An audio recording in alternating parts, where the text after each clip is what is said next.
What's up, anybody that's watching this? I just got a haircut, so bear with the fact that I have to look at my hobbit-looking ass throughout the entire video.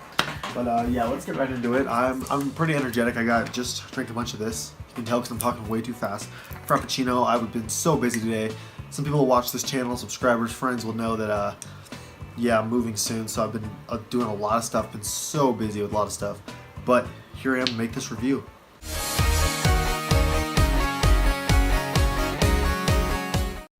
So, Guardians of the Galaxy Volume 2, the movie came out about almost 2 weeks ago.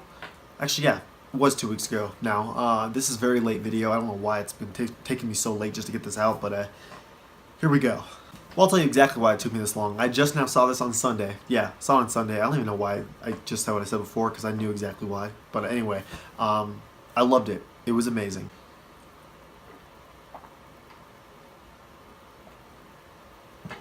Ugh. More caffeine. Caffeine up the ass. What were we even talking about?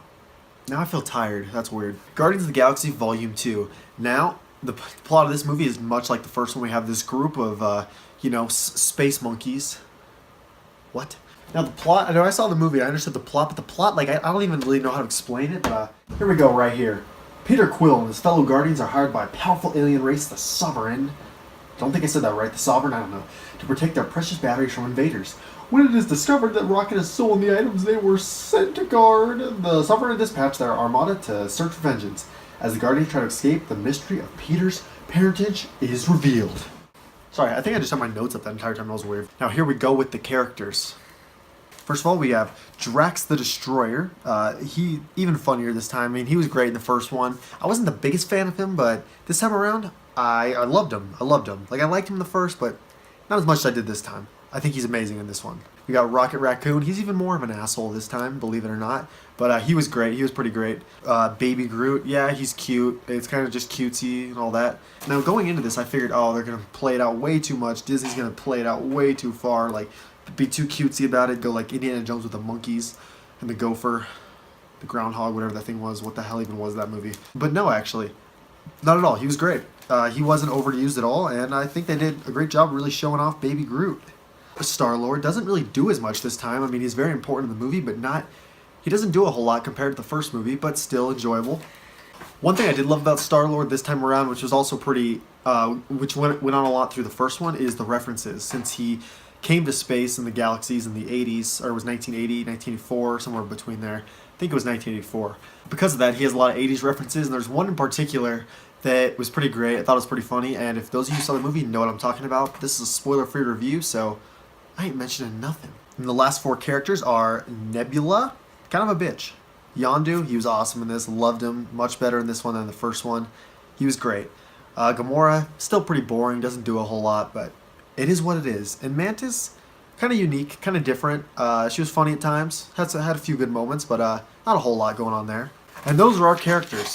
Now, one thing I have to say is I really loved the character development this time around. I mean, it was great in the first one, but it was even crazier in this one. I think they did an even better and bigger job at developing some of these characters even further and some of the new characters.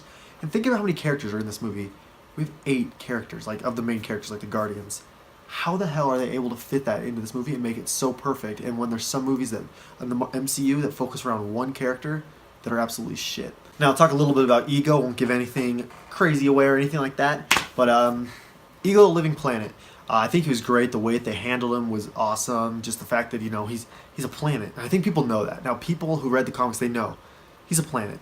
But I think they did a great job with who they casted. Did a great job with the execution. Everything about him was pretty great. He kind of just was just thrown in there in the movie. Like, it starts off normal. The beginning had a little bit of a weird flow, but it sort of starts off normal, and then all of a sudden he appears out of nowhere. It was a little weird, but other than that, I really liked what they did with the character of Ego. Now, there are an assortment of villains throughout the movie. There are basically I think, what are they called? The Ravagers or something like that.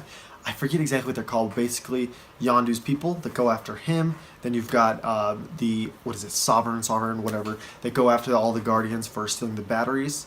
We got that. And there's one more big villain I won't discuss really anything about. You have to go see it for yourself.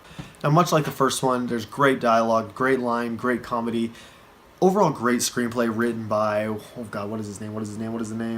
I always forget his name. I have no clue why. James Gunn. I think it was written by him. I know it was directed, but great screenplay. Amazing job with the writing on this movie. I just had to turn off a fan over there. I hope that wasn't too loud. Sorry. I kind of talked about this a little bit, but I'll go a little more in depth. Much like the first movie, it doesn't take a whole lot to build up these characters. These new characters that we meet, it doesn't take much at all. When it's funny, because in the MCU, it took, 6 movies for us to get, like, whatever the first phase was. I believe it was 6 movies. Maybe it was 5. Might have been 5. But it took us 5 or 6 movies to get to the point where we could kind of show them all in the Avengers, and even that movie was a bit of a mess. But then Guardians of the Galaxy 1 and 2 throws all these guys together and just kind of throws their backstory in there, and there's not a problem at all. It works perfectly, which I'm glad the MCU does what it does, how it does individual movies. I wouldn't want just Avengers and Guardians of the Galaxy movies. I think that'd be a bit of a mess, but it's just really interesting how well they're able to do it with throwing all these characters, these new characters in, and just throwing them all back in, and able to set it up so well. Wait, Sylvester Stallone is in this movie? Yeah, that's right.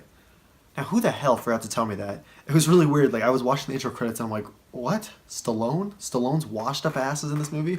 But he actually did a pretty good job with the limited screen time that he did have. Now, the question is this movie the best movie in the MCU so far? I want to say yes, but I personally like Civil War better. For me, Civil War the perfect blend, and it really got me into like wanting to follow the MCU closely. So I have to give that to Civil War. But Guardians of the Galaxy Volume 2 is definitely my second favorite. It's a close second for sure. The only problem that I really found with this movie is that the first act was a little sloppy, a little hard to follow. I mean, it wasn't hard for me to follow, but I can see how people going into it may be confused because it was pretty fast, a little bit sloppy. But the second, third act definitely made up for that and did a really great job at picking up kind of a better flow for the movie. And because of that, I have to say that I absolutely loved it and thought it was amazing. It made the rest of the film an absolute riot.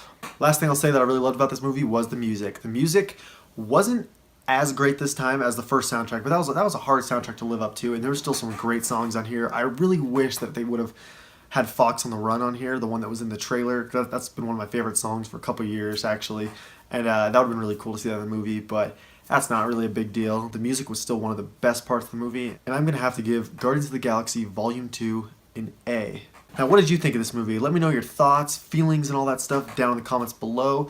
Is this your favorite movie in the MCU so far? Let me know that. Go ahead and like, comment, subscribe if you haven't already. I really appreciate it. Check out my social media links, which will be down in the description. Thank you very much. Thank you for watching, and I'll see you next time.